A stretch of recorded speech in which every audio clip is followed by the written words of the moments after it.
Okay, go right ahead. I want to call to order the May 26th meeting of the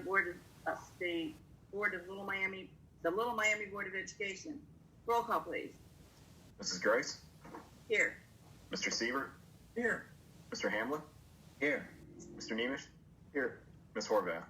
Here. Thank you. I need a motion to adopt the agenda. So moved. Wayne? I'll second. Tony? Roll call, please. Mr. Siebert? Yes. Mr. Hamlin? Yes. Mr. Nemish? Yes. Ms. Horvath? Yes. Ms. Grice? Yeah. Thank you. I need a motion to approve the minutes of the April 28, 2020 regular meeting. I'll move. Diane? I'll second. Martin?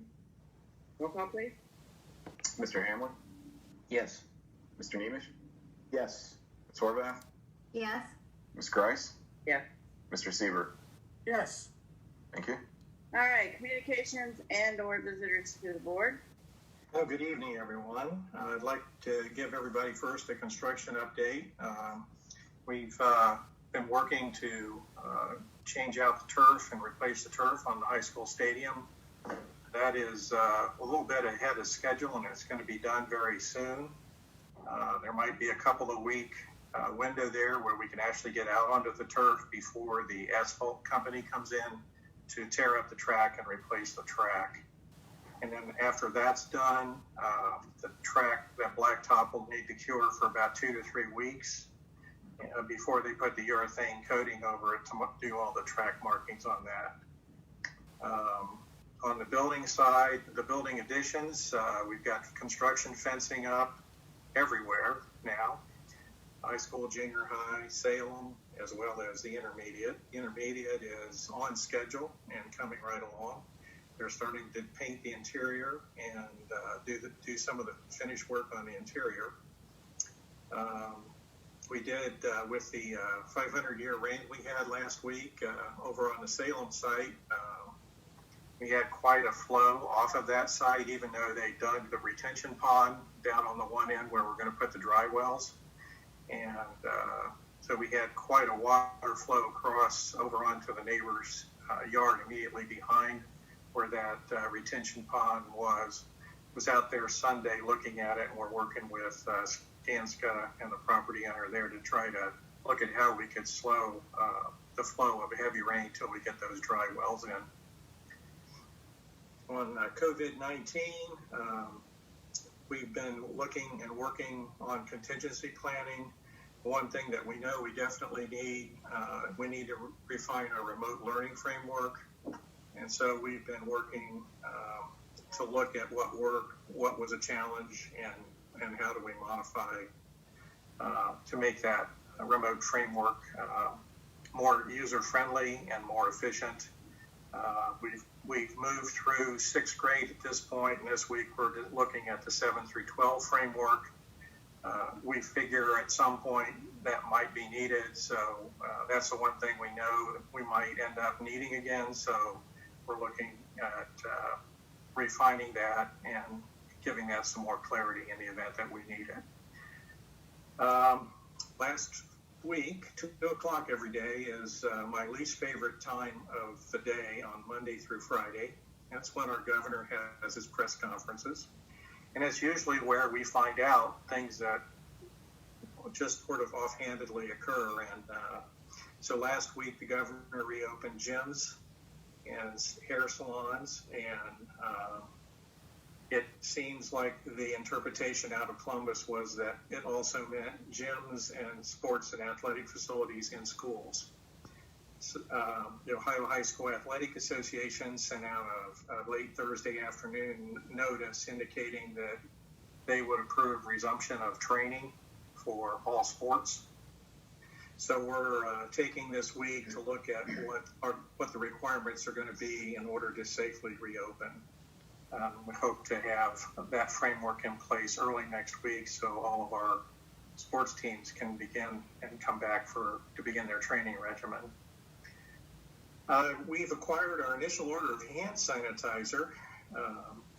I know if you do some research on this, you can actually find formulas of a projection of how many times people will use hand sanitizer in our learning environment. So you can come up with a 4-pump plan, a 5-pump plan, to work at 6 pumps during the day. So we ordered our initial order, which was 3 pallets that have 192 gallons each on each pallet. The projection is that'll get us through the first month of school. So 3 pallets of 192 gallons. If we go through that kind of hand sanitizer every month, we'll go through 5,760 gallons of hand sanitizer during the course of next school year. A gallon of hand sanitizer is $31, and we went with every district in Warren County consolidated their order to go through the vendor to get the price down that low. And we're waiting, again, some additional ODE guidance on facility reopening and operation. They're projecting to have that out at the end of May, so chances are maybe Sunday they will release their draft. And some of the draft elements that I've seen, there looks to me like they're going to delegate a lot to the local health department. And we've been in meetings as a county, all of the county superintendents have been in meetings with our local health department. And not surprisingly, just like there seems to be a communication challenge coming to us, I think there's also a similar communication challenge that exists from the state health department on down to the local health departments.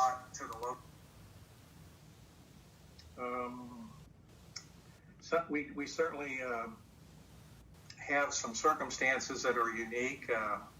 For example, on the transportation side, the last I heard was 1 student per seat. If we look at our 72 passenger bus, that would permit us to transport 24 students on a bus. That's a real challenge for us with 99 square miles, plus all of the private school transportation that we have. One of the little elements that was slipped into the budget bill last year at this time, House Bill 166, was a regulation or a law that doesn't permit us to change our transportation framework after the school year starts. So if we are that restrained to what number of kids that we can put on a bus, we are really going to be challenged to be even able to transport 2 grade levels of kids. And so that's, at this point in time, if we were to have to do that, we would have to consider reducing service. And so that's something that all of the superintendents have been giving feedback up to Columbus that there just isn't any way that, we would have to go to grade level transportation, grade level start and end times, not building start and end times, in order to even have a shot at transporting grades pre-K through 8. We would be doing nothing but running buses all day if we were in that framework. So there's been some discussion about everybody's masked on the bus, some discussion about modifying the driver area with a clear plastic shield to protect the driver. However, the National Transportation Board has to approve that, and that modification is projected to take, for each bus, a day-long process to make that installation. So I'm not sure how realistic that is. Tomorrow, all those superintendents in Warren County, as well as area Warren County businesses, have formed a reopening task force with the county government to look at how we reopen business and how we reopen school in Warren County. And that's our initial meeting tomorrow. And I just thought I'd share some statistics about Warren County and the number of coronavirus cases that we have. As of today, in Warren County, there are 286 identified cases of coronavirus. and thus far, there have been 17 deaths in Warren County. So when you look at that, it's a small number in the county, but that number does continue to rise at about 3 or 4 a day as far as the number of cases that are occurring. So we haven't quite hit that plateau that they've been talking about where we start to recede in the number of cases. Butler County has significantly more right now. I think that they're on the uptake, and Hamilton County is yet to plateau as well. So that's where we are at this point. We hope to gain a little more clarity with the draft plan coming out from ODE. Our concern with everything that's been going on is there doesn't seem to be an alignment between ODE and the state government. And that's particularly challenging when you look at what we need to plan for. My hope is that we can open, just open and come back. But I've received a number of emails from parents, and they run the whole gamut from open the schools, I want the schools open, I want my child back in school, to parents who are concerned about their children's health and well-being and want us to remain remote. But overwhelmingly, the feedback I've gotten from parents is open the buildings and bring our kids back. So that's where we are at this point, and that's all I have to share at this time. Thank you. Hey, Greg, Mr. Power, have we done anything in terms of like any surveying or taking feedback from parents in terms of maybe giving 3 or 4 different options and getting an idea of how many would choose option A, how many would choose option B, something to that effect?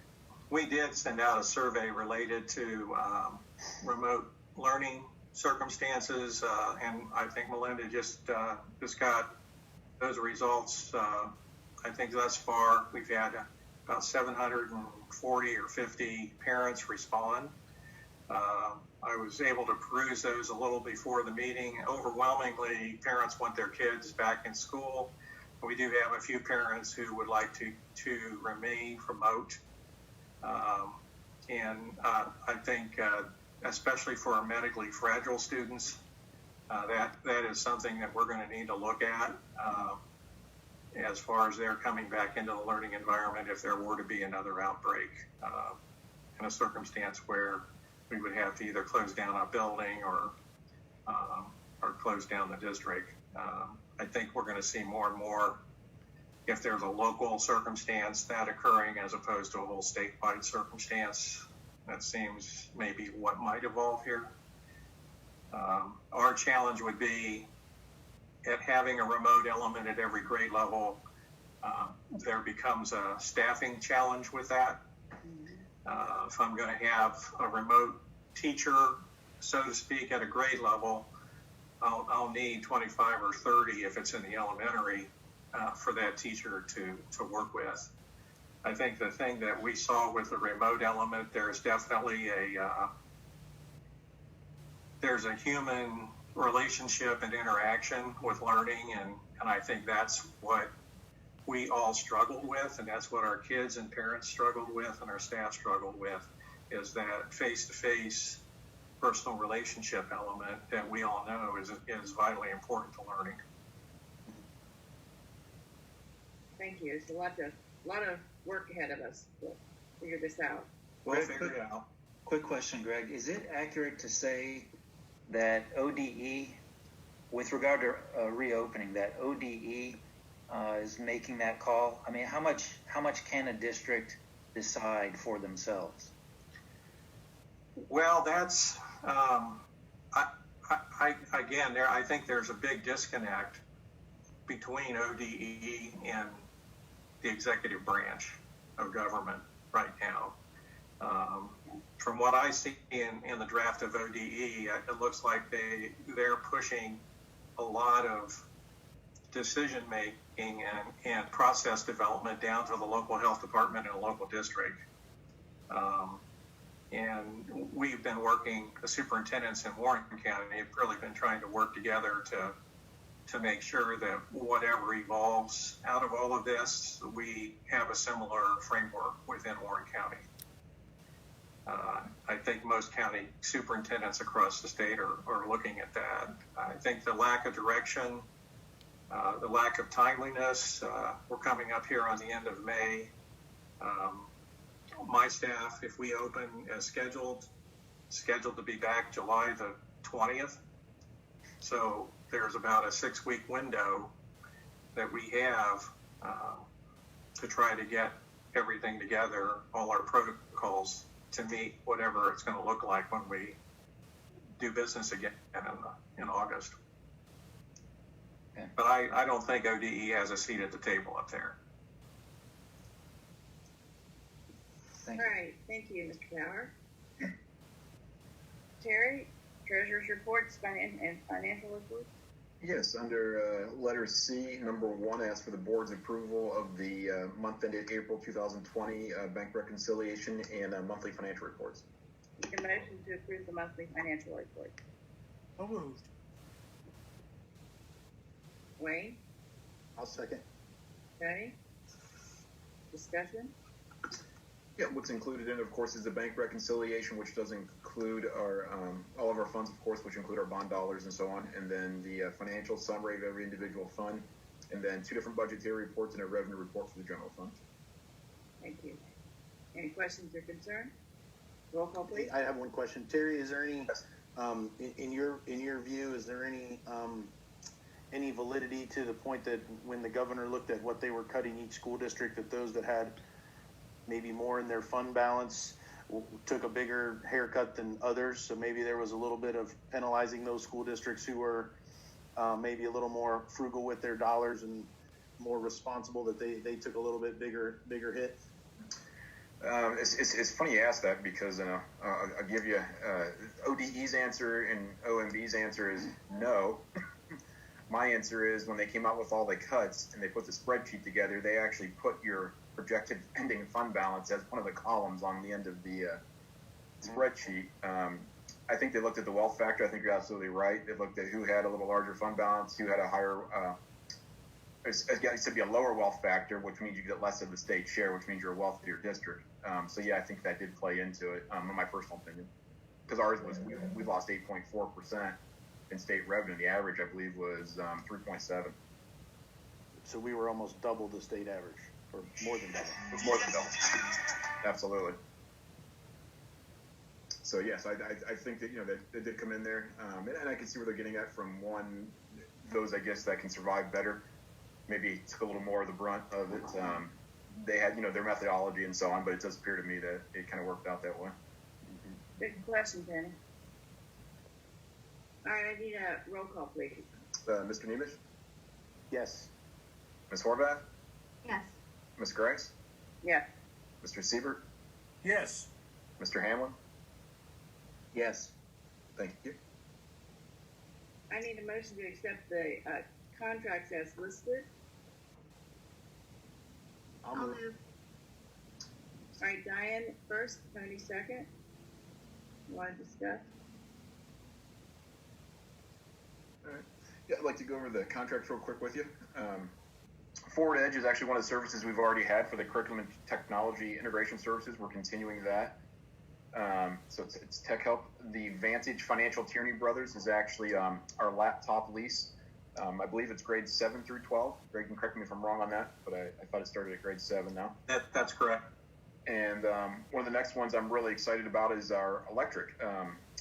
Every time we go to bid out for electric, and I look around to try to find our utility rates and get them as cheap as we possibly can, was able to, with the help of my consultant utilities group, was able to find Energy Harbor LLC, and we're looking at actually a 6.8% savings in this current contract, which we're going to lock up for 48 months for 4 years over the current kilowatt per hour rates that we're paying right now. So I'm pretty happy about that, and that's good for budgeting purposes too, because can't really see electric getting a whole lot cheaper over the next couple of years, to be honest. It's pretty much at rock bottom right now. So that's Energy Harbor, and then we have OSBA, which is for our policy services, moving our board policies and so on and attaching them to our website and keeping us up to date on that. And then Kleinger's Group is our engineering and surveying services for the roadway improvements for our construction project. Any questions? Good job on that electric, Terry. Yeah, I'm pretty excited about that. That's almost a 7% reduction every time we've got in there, and I got a great utilities guy too, to be quite honest. But we can hunt them down. We look at the markets, and it's actually interesting because it's like stocks. I mean, it's you're trading and buying. You're essentially buying futures on electric, and so I'm happy to see it going down almost 7%. That's good for us, especially as we add new square footage, new buildings coming on. Mm-hmm. Yeah, for sure. Thank you, Terry. Okay, I need a roll call, please. Ms. Horvath? He's muted. Did you answer, Diane? Sorry, yes. Oh, that's okay. Ms. Grice? Yes. Mr. Siebert? Yes. Mr. Hamlin? Yes. Mr. Nemish? Yes. Thank you. I need a motion to approve the 5-year forecast as presented, and Terry will give us some. Yep, webinar presentation. I'll move. Thank you, Tony. I'll second. Martin? Discussion. Yeah, let me see if I can go back here and share my screen. We'll go through when we get to the highlights, and some of it goes back to actually what Tony asked a little bit ago about revenue. So let me share my screen here with you guys. And fine, okay, here we go. All right, if you can't see something right, mess it up, please tell me. Can everyone see the forecast? Yep. Yes. Fantastic. All right, we're just going to flip through here, hopefully. And we're going to get to the forecast summary. I just want to hit the highlights of this for you guys. But it's pretty self-explanatory. But when you look at this in the forecast summary, and the picture really hasn't changed for us, it's actually gotten a little bit worse. And I'm going to bear some bad news here, but it's what it is right now. If you look at that first forecast summary there, you can see our actual 19 and our projections for 21 through 24. And the key thing you really want to look at here is that gold line. That is our cash fund balance, and that includes the renewal levy. You see now, year 2024, we're negative nearly $5 million. That includes the renewal? That includes the renewal, yes. We were about breaking even. We were a little bit positive before, but actually taking those cuts, and we'll get into this when we get into the revenue section, but with the cuts we're taking this year from state on the revenue reductions and also what I'm projecting to go forward, based on where we are in the economy, it's changed us from being a little bit positive to fairly negative 5 years out. It compounds. But that's the biggest thing I want to point out right there, because it's pretty important. And this is essentially, if you look here, it's a very condensed, simple income statement that has essentially the same information as the graph, just in the numerical format. It just also points to, if you look at that negative number, that nearly 5 million, and that includes encumbrances too, that number there, but still it's 4.4 million without encumbrances. But it just tells you the importance of that renewal levy that failed in March, because we're based on the revenue reductions and so on that we're going to get from the state. It just makes it that much more important and makes that balance that much lower out in year 5. I want to go to the revenue section here and briefly look at this. If you see these pie graphs here, as you can see, the majority of our revenue comes from property taxes, and that's your real estate and your property tax allocation. Those two together is about 65%. So that makes up obviously the overwhelming majority of our revenue that comes in the general fund. Right now, the big concern I have with that is we've been very stable. We're growing very slowly. As you can see, our 5-year average going forward is just under 1%. We've been a lot higher in the past, but we're seeing a little bit worse flattening out, unfortunately. And then one of the other big things I'm concerned about too now, and you'll probably hear me repeat this a couple times, is with the whole COVID-19 coronavirus, is the economy taking a drastic, downfall, and then 2, with the unemployment numbers being up so high. Once again, this is property tax revenue. I'm a little worried about possibly delinquents as far as going up as property taxes not being able to be paid. Very solid in Warren County. We collect pretty much almost 100% of what is levied and assessed. The county auditor does, and so it's not too much of a worry. But with those unemployment numbers, it makes me a little nervous. I don't know what our unemployment number is here currently in the county, but I know overall statewide and so on, it's obviously higher than it's been overall forever. But it's Great Depression days. But so I'm a little concerned about possible delinquents coming forward. We'll once again, go to that levy, and then the economy too. There's a lot of uncertainties out there right now. It's tough have a crystal ball and try to guess, to be quite honest with you. Go to the next page here with just what we're talking about, the property tax. You can see, if you look at the bar graph, pretty stable, obviously going up a little bit each year. The green in the graph is the renewal. That's how much of that total is made up by the renewal levy. So it's being forecasted in here as a passing. But once again, like I said, I'm a little worried about delinquencies, but we're going to monitor them and see how it goes with the coronavirus and so on. Public utilities, personal property goes along. This is essentially your commercial side of your taxes, almost identical as to the real estate. The district overall is 94% residential and agricultural, so we only have 6% that makes up commercial. So it's obviously very low, about half what state average is. If you go into income tax, we don't have any at the districts. We'll roll through there. Unrestricted grants and aid, and this is actually what we were talking about with the state revenue coming in. This current year, we're taking a $1.1 million hit between this month, May, and June in our state revenue.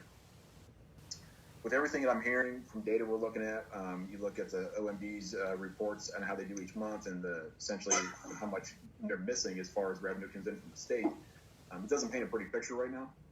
We lost 8.4% for this year. I'm projecting for next school year that we're probably going to lose around 10%. I hope not, but I hope it's not more.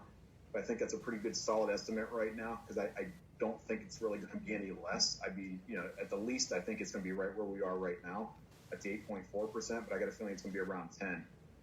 So we're showing a 21 reduction in revenue because I just don't think the state's going to bounce back that quickly.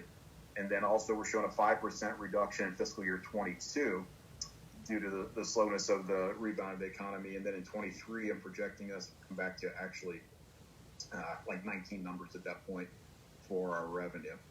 So like I said, there's a lot of uncertainties, a lot of things hanging out there as far as the state revenue goes at this point. Of course, as soon as we get some more information from the state and from ODE, we'll update the forecast accordingly to see where it puts us. Restricted grants and aid are pretty flat. This doesn't have a lot. This is your catastrophic aid for special education students and so on. So pretty stable there, pretty flat. And that's not really getting cut overall. So we're good there. Actually should be coming in hopefully before year end. They're saying the payment should be from the state. So we're waiting on that. Property tax allocation is just part of that property tax we were looking at. This is the rollback in homestead that we talk about that comes directly back from the state. And if you compare this graph with the property tax revenue, pretty much identical in revenues, same ideas and same projections as far as will we have more delinquencies and as far as the economy goes and so on. All other operating revenue, and it's a really small portion of overall revenue, to be quite honest. As you can see, in 2020, it's only 3.8% of our revenue, but it's taking a hit. If you look at our graph, 20 is not too bad. You can see it dropping in 21 and 22 and so on. And the big factors on this this is where our pay to participate extracurricular fees come in. We lost the whole spring season this year. We refunded a lot of money to a lot of folks because obviously their kids didn't get to play. Right thing to do.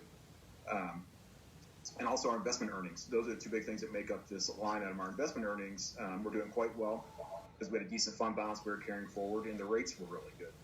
Rates have since tanked and gone down drastically. And between the rates going down and then us eating into that fund balance each year, you have a less dollar amount to invest essentially. So you're going to earn less. So that's the two biggest reasons why we're seeing the drop. The investment earnings is the largest by far. Which investments are doing the best? Which bank? Typically Star Ohio is doing the best for us. It's liquid and at one time you go back 6 months and they were 160 basis points, like 1.6%. Right. They're about 0.5% right now, I believe. And so it's gone way down. But yeah, Star Ohio has always been fantastic for us just because it's liquid and it does very well. There's only so many things you can invest in, typically treasuries and money market treasuries and so on. Right. Securities, and you got a 10-year treasury right now that's only paying about less than 1%, paying about 70 basis points. So if you can get higher that and have liquidity, that's the way to go. As long as it's good. Do we have anything locked in a like 2 years, 3 years, anything like that? Absolutely, we do. More so in our bond funds. Our bond funds we locked up to earn most interest we can on the construction project. We locked in a lot of treasuries and different things back when they were 1.5, 1.6, Okay. and got those tied up. We weren't locking anything in Star Ohio at the time because they were paying the same as locking them up, and it was liquid, and then it of course fell off a cliff. So yeah, something that a lot of us I guess didn't see coming. One thing sometimes bothers me, but I look at Star Ohio and I look what they hold. They hold a lot of commercial paper and corporate bonds. I cannot buy corporate bonds. The district can buy commercial paper. We can't buy corporate bonds.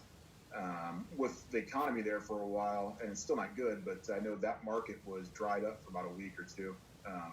Not doing very well, which almost made me pull my money out of Star Ohio and put it at LCNB or somewhere. So I was a little worried, but it's come back around now. I follow it pretty close with my investment advisors and so on to make sure we're doing the right thing and not leaving anything hanging out there that maybe would take on more risk than we wanted to. All right. Total other financing sources, we don't have any plan for this year. These are just refunds of expenditures, typically workers' compensation from years ago. There's just some things you really can't project. Going to the expenditures category, we look here. Obviously, if you look at the pie graphs, our salaries and bennies make up the overwhelming majority of we're a service industry. So they make up the overall majority of our expenditures. If you look at our past 5-year average annual, we're at 5.87. We're down under 5.5 going forward for the next 5 years projected. And this obviously will change each year depending on the amount of growth we have and what direction we go as far as curriculum and so on. We go to personnel services and salaries. We do not project to hire anybody for fiscal year 21 at this point. Hopefully we're going to stay just where we are, which I'm good and I'm happy about. The current union agreements are in there as far as base increases, and steps are in fiscal year 22 on out. The current bargaining agreement is in fiscal year 21, so that's all projected in there. And we do have some placeholders for a few positions going through fiscal year 22 forward based on past growth. If we slow down or if we don't need them, then obviously we're not hiring anybody from that. The employees' benefits go along with that. The two main driving factors of this is, and you can see it almost looks identical to the other graph we looked at, is your retirement, your STRS and CSRS, where the employer has to pay the 14% of the retirement. But then the other driving factor is the medical insurance. We had a 12% increase for 2020. We just got word that we're having a 7.5% increase, so a little bit lower, which is good for 2021. All our plans start calendar year January 21, so that's been incorporated in here. And then also every year after that, we've projected a 12% increase after that. So hopefully we'll see some lower numbers going forward on that. That's still pretty good. That's still pretty good compared to the others. Yeah, I'm so happy we don't have the 26% that some of our neighbors have. Right. To be quite honest. So yes, I've been pretty happy. We've done very well with the UPC in the consortium. It's been very, very good for us. And some people, it just depends on how the claims are and so on, but it's done very well for us. So we're hanging in there. Purchase services. Hopefully to see a little bit of a drop here towards the end of the school year on this one since we've closed up. But unfortunately, there are the two main driving factors of this is one, open enrollment to other schools. And if we look down here, we can see fiscal year 20, 19, and 18, it's been pretty much flat of around 1.3 million. And the community school has been at 600,000 range, roughly, give or take a little. That I can't stop if the school's open or not, unfortunately. And then utilities are in here too. We still got the lights on, not all of them, of course, but we have to cool, we have to heat, and so on. So there's some factors in here that are kind of fixed. But I'm hoping we'll come in a little bit lower than where we are. We're just a hair higher than 19 right now is what I'm projecting. So hopefully we'll be okay there. And then the same goes for supplies and materials. Obviously we've not been buying fuel, but of course we're still fixing buses and so on. Hopefully we're going to come in just a little bit lower than we were in the prior year. And then pretty flat going forward. We're going to see a little bit of an increase. Obviously, as we get open back up and moving forward, we will go back up again. But I'm hoping we'll see a little bit less. We've had to buy probably some more cleaning supplies, obviously, but hopefully there's some other things that we haven't had to buy. So I'm hoping we'll come in a little under my projection right there for year end here when we close out the year on June 30th. So that's the goal, is to hopefully come in lower than the 1.8. The next item is capital outlay. These are items that last 5 years or longer that are coming out of our general fund. And one of the biggest things that you can see if you look at this graph, typically we've been buying 4 buses and rotating each year, sometimes 6 buses. We're planning on buying 4 buses in 21, but we actually put that on hold for now. If you see 21 is dropping down by about 350,000 or so, and that's because I pulled the buses back out.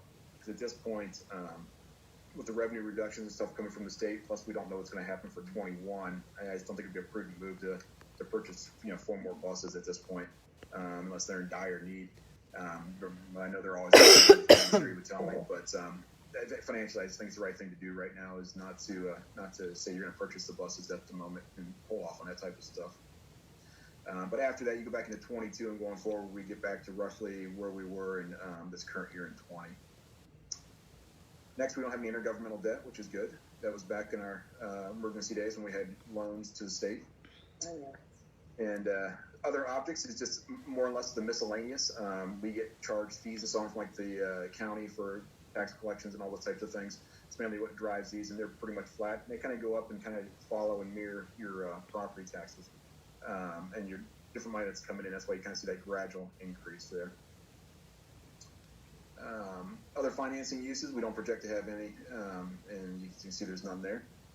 And then the last page actually is the 5-year, and this is where we are now. Like I said, this I think is going to be a short-lived 5-year forecast. As soon as I get some more updated information that's definitive from the state, from ODE, we're going to make some adjustments to these revenue numbers, and hopefully I can make them bigger. I hope. I hope I don't have to make them smaller, but. Overall, though, all the other items are going to remain the same. It's the big questions on revenue. And like I said, you guys can see how much of a difference of what is made, or the difference from the state revenue is made when you're looking at that negative 4.9 out in year 5, and before we were a little bit to the positive. Just losing that revenue early on, and then that loss compounding over the years in revenue, unfortunately. Hopefully, we're going to be a little bit better than what the projections are. And overall, like I said, we're in a decent place as far as school districts go. We could be better, obviously, as you never want to see a negative in your projections way out there at the end. I'd rather have it out year 5 than year 2 or year 3, definitely.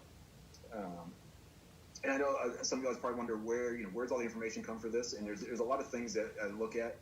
Putting the 5-year one is obviously we have our executive cabinet meetings. We talk to other administrators and we're working with districts. Greg and I will talk about different things as far as staffing and where we're going with projects and so on. Work with county auditor and tons of information from the county, lots of information from the state on their revenue, and then a lot of historical data we also look at, and then we also look at what our timeline is for future projects and so on too. So there's a lot of different pieces that go in together and to making this, even though this. It's not written in stone by any means. A lot of people think it is, but it's something you could update, especially nowadays. You could update it every month, if not less, or sooner. I mean, and change the numbers. But that's where we are right now. I don't know if anybody had any questions. Like I said, the revenue to state is the big factor out there that's hanging out there right now.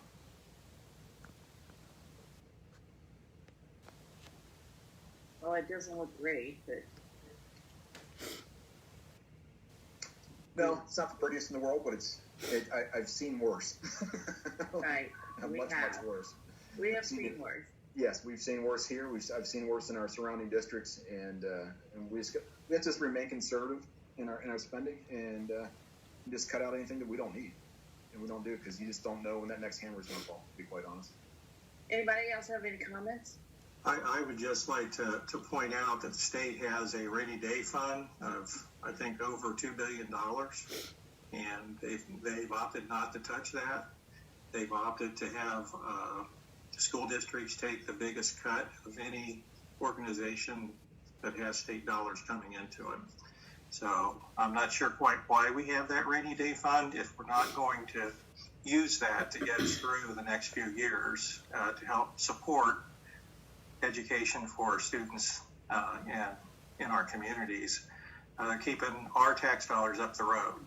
And that's a very big concern because we took cuts to build that over an 8-year term of the last governor. So that's a problem from my perspective.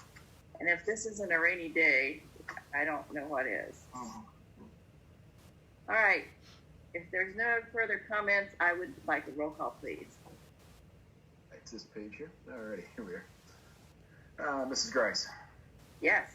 Mr. Siebert, Yes. Mr. Hamlin, Yes. Mr. Nemish, Yes. Ms. Horvath. Diane? Ms. Horvath, are you there? Sorry, yes. I That's have okay. too many things going on in my house. I'm trying to be respectful. I'm sorry. That's okay. That was a yes, correct? That was yes. All right, thank you. Terry, I have a question. Yes. Do you want to take all these resolutions together, or do we have to take them one by one? I think technically we're supposed to take them one by one since we have them listed that way in the agenda. Okay.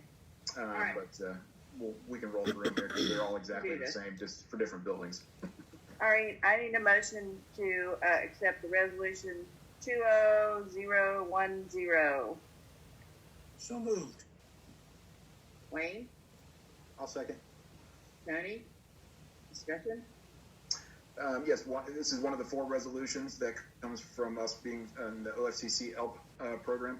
And this is essentially their design phase review comments, and we're essentially for the additions and renovations, and we're just essentially agreeing to them. These are the ones that each one of us has to sign, right? Correct, yes, and I'll make sure we get all the paperwork around either digitally or in by hard copy. We'll get them all signed. All right. Roll call, please. Mr. Siebert, Yes. Mr. Hamlin, Yes. Mr. Nemish, Yes. Ms. Horvath, Yes. Ms. Grice. Yes. I need a motion to accept the resolution 20011. I'll move. I'll second. Martin and Diane. Discussion? Same thing. Yep, exact same thing for the junior high. All right. Roll call, please. Mr. Hamlin, Yes. Mr. Nemish, Yes. Ms. Horvath, Yes.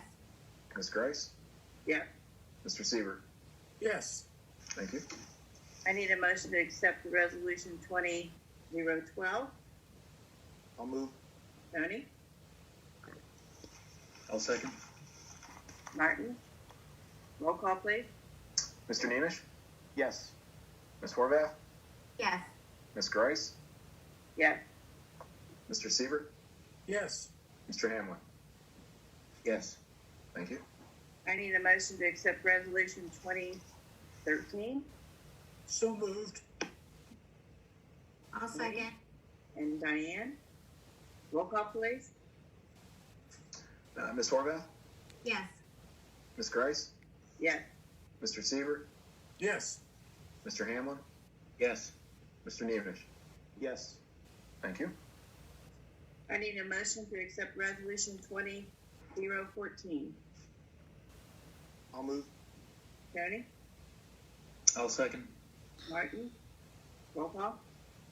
Or are you going to discuss this? Oh, I discussed it briefly. This is just the resolution authorizing us to enter into a lease purchase agreement, and essentially it's in a roundabout way, it's just issuing debt for the turf project in the project is $851,000 and I believe $753.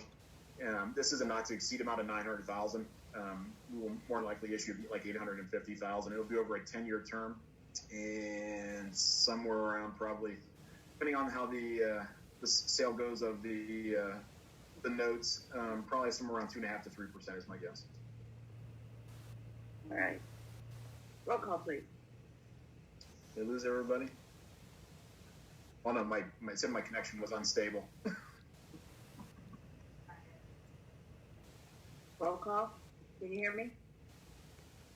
Yeah, there you are. I can hear you now. I'm All sorry. right. Can you Ms. hear me Grice? now? Yes. Yeah, I can hear you. Ms. Grice. Mr. Siebert? Yes. Mr. Hamlin? Yes. Mr. Nemish? Yes. Ms. Horvath? Yes. Thank you. And that's all I have. Thank you. Thank you. Good job. All right. I think it's superintendent's reports and recommendations. Thank you. I'd like to ask the board's approval for all the items listed under personnel, number 1.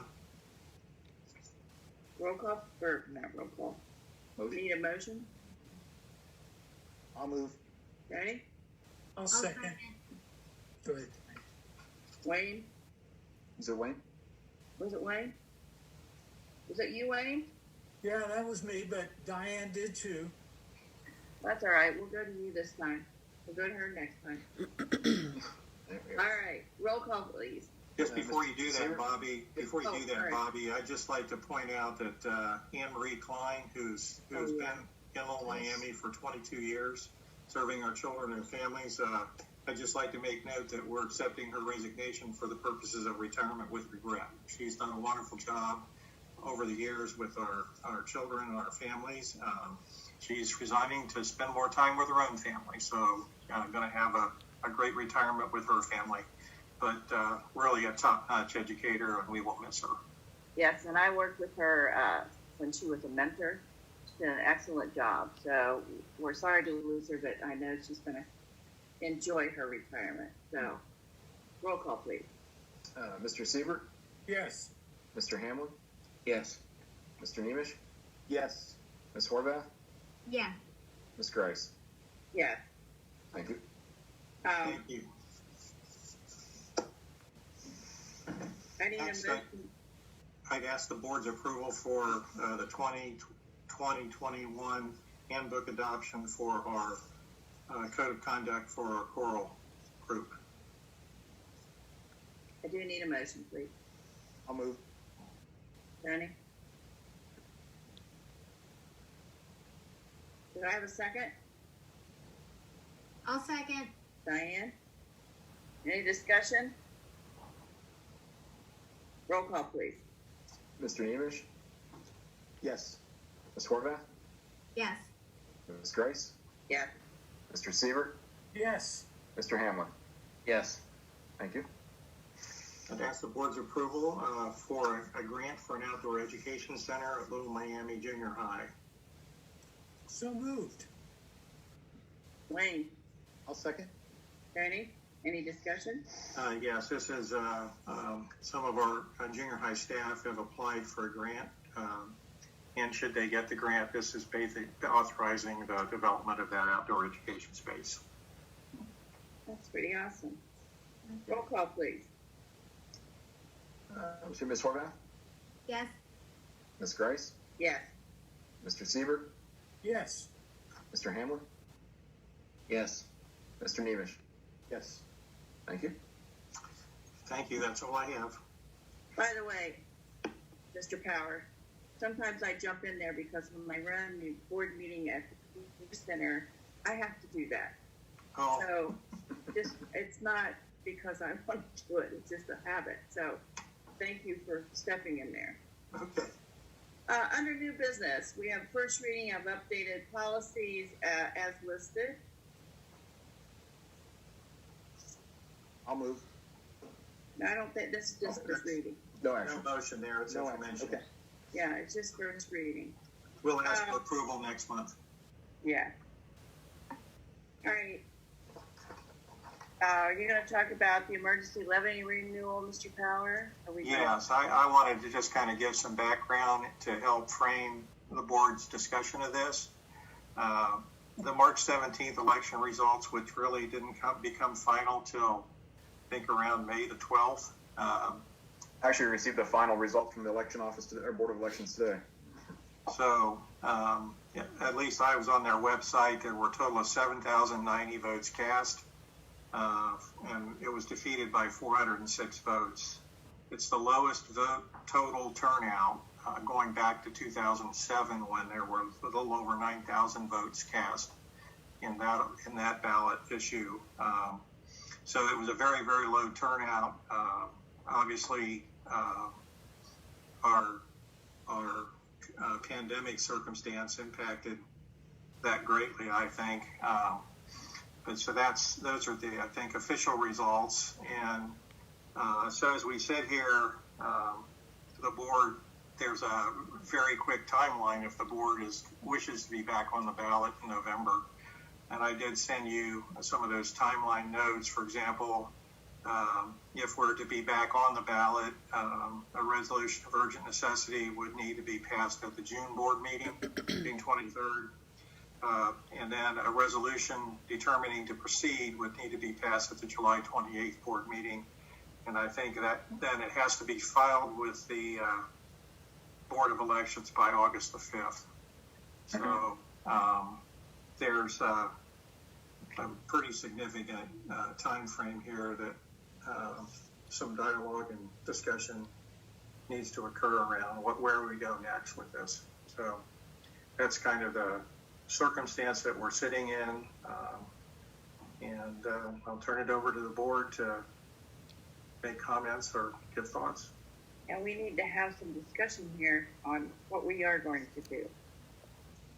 So we can either put it back on the way it was, we can do nothing, let it expire, we can renew it as it exists. What do we want to do? What are your thoughts? My initial thought is we would want to renew it as soon as possible, especially given all the extra circumstances with the state pooling funds and all of that. I'm just wondering which of those scenarios typically has the most success historically.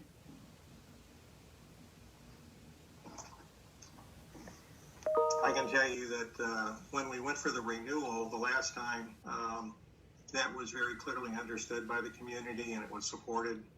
I think there was some fuzziness around our moving to try to have the community approve a substitute element to that, to where the funding would continue without coming back every 5 years.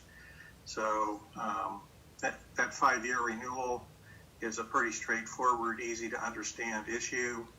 I think, Terry, correct me if I'm wrong, but I think you could modify that to a 10-year emergency levy. Correct. If you wanted to try to ask the community to commit to a longer term. The language would be pretty much basically the same, except it would be 10 years instead of 5 years.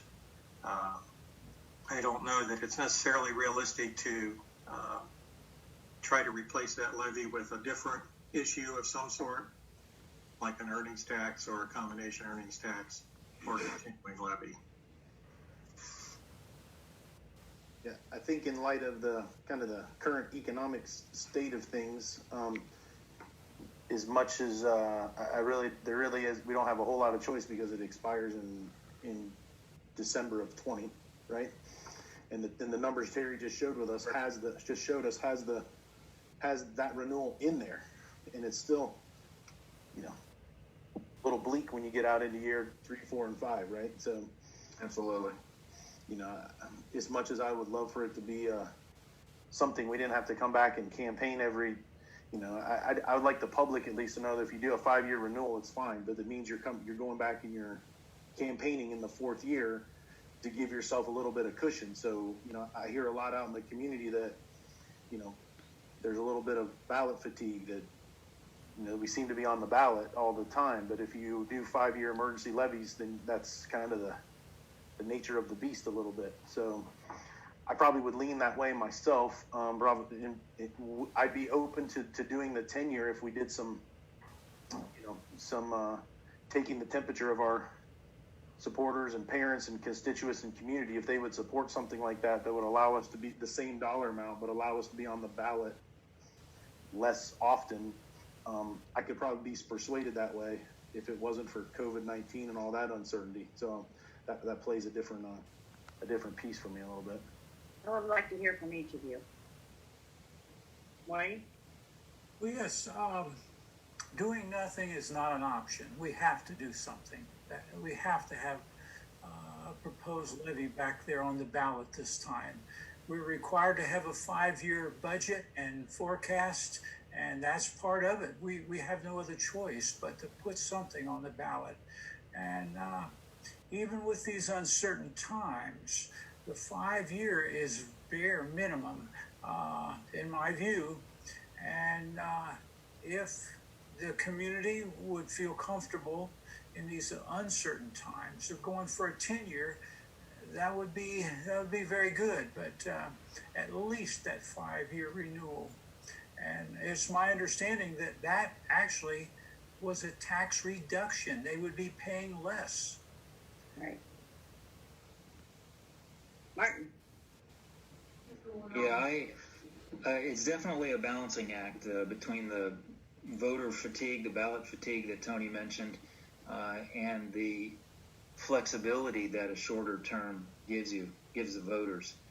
On the other hand, I sure like the consistency of knowing what a 10-year term would bring us.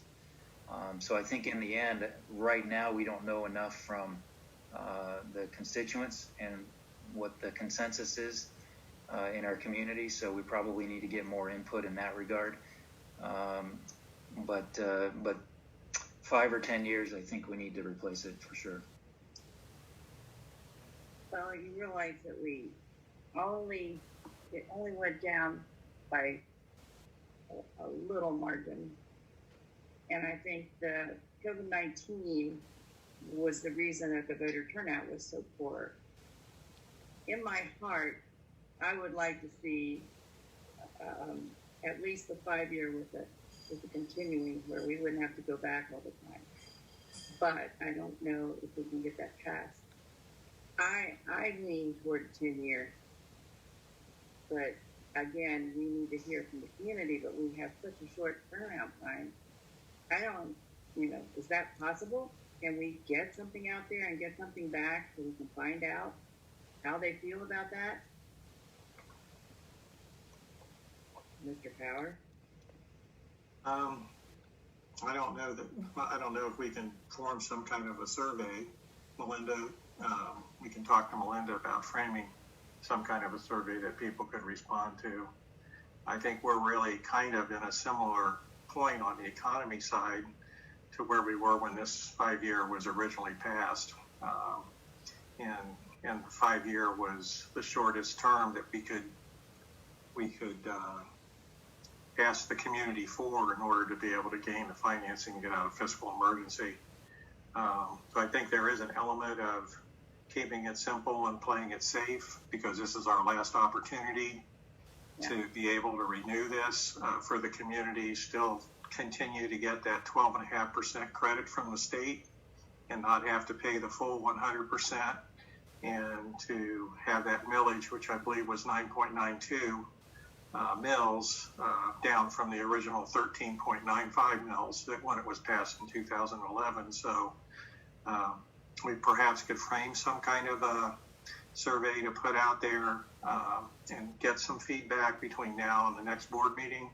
But from my perspective, probably the safest and most respectful route to go would be to ask for the renewal as it currently sits, that 5-year emergency levy. Yeah, I would think with the electronic surveys that the turnaround in terms of getting results is so quick that it seems like it could be doable even with this tight timeline. Mm-hmm. And it also gives us the opportunity to start publicizing the whole issue again and putting it out there. It's a good way to be able to do that, which is an important part of what we'll need to do.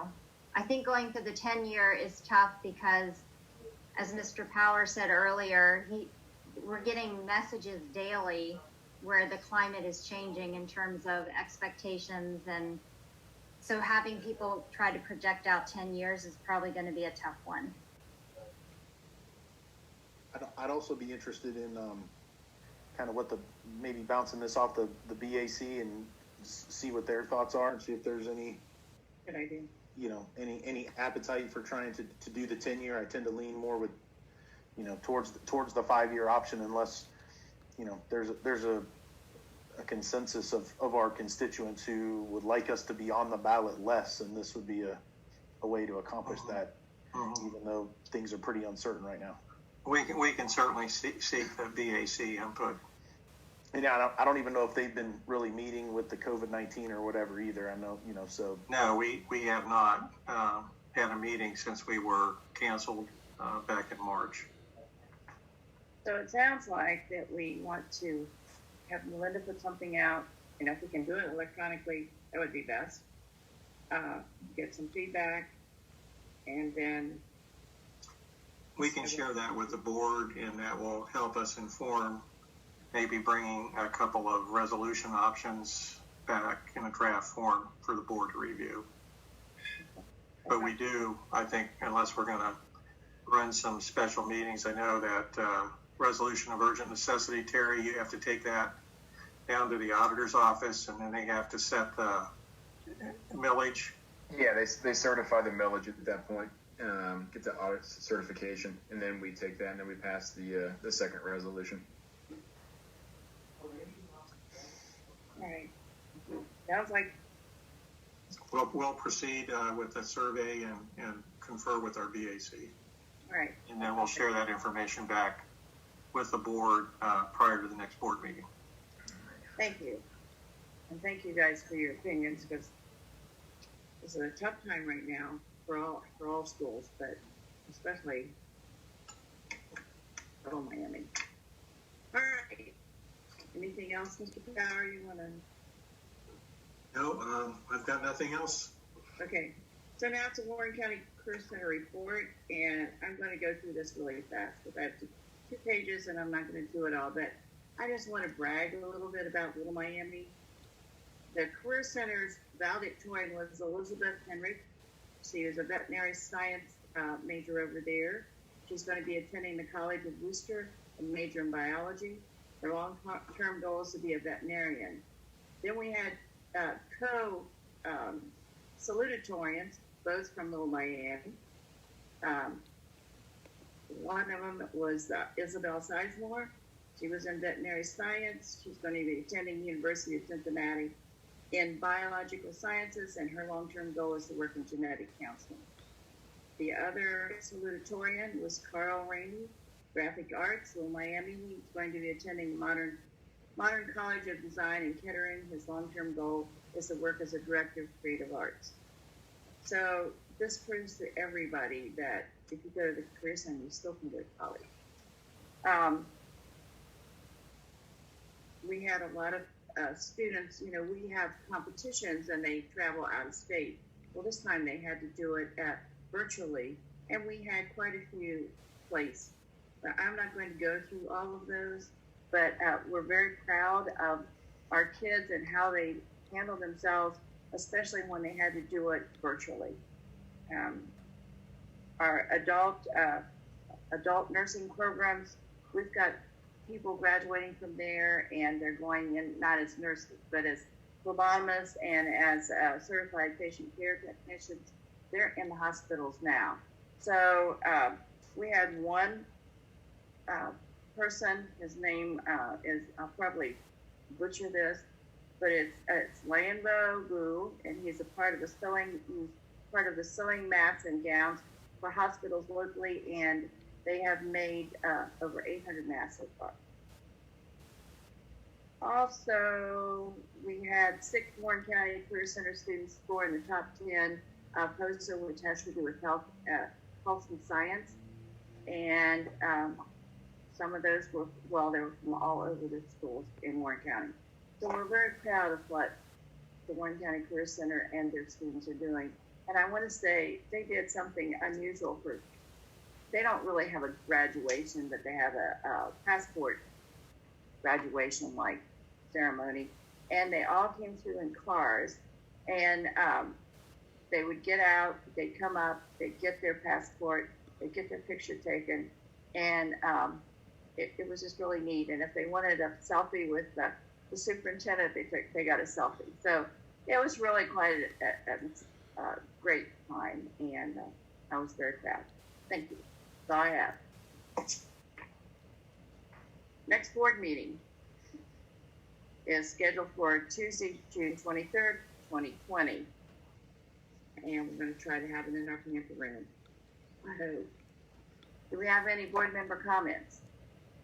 Hey, Bobby, I just wanted to take a second and just thank everyone publicly and those who are watching for all their efforts and what they did to make graduation super special for those 2020 graduates, from the parade to the virtual graduation ceremony to the bus trip around town to deliver diplomas. Everybody went way above and beyond, and everything I've heard has been super positive and appreciative. And I just want to thank everybody on the staff and Greg's crew and people at the high school and guidance counselors and everybody that put that together. It was a great thing that they did for those kids. It was really awesome. It was. And I've I've heard community members and I've heard other schools say how well we did our graduation ceremony. So that was good.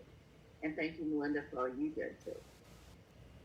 Bobby, I'd like to say a thank you to you and all of the Career Center people for all they do up there. It's a great career center, and their successes have really shown here in your announcements, and that's something we should all be very proud of here in Little Miami.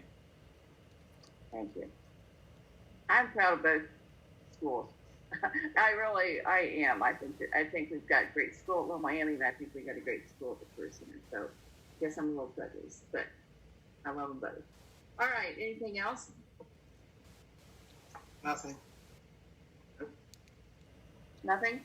All right, I need a motion to adjourn. So moved. Tony? I'll second. Diane? Roll call, please. Ms. Rice, Yes. Mr. Sievert, Yes. Mr. Hamlin,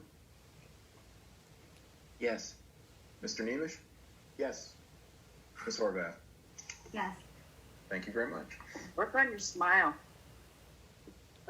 All right, we are adjourned. Thank you. Goodbye. Good night. Bye. See you guys. Bye bye.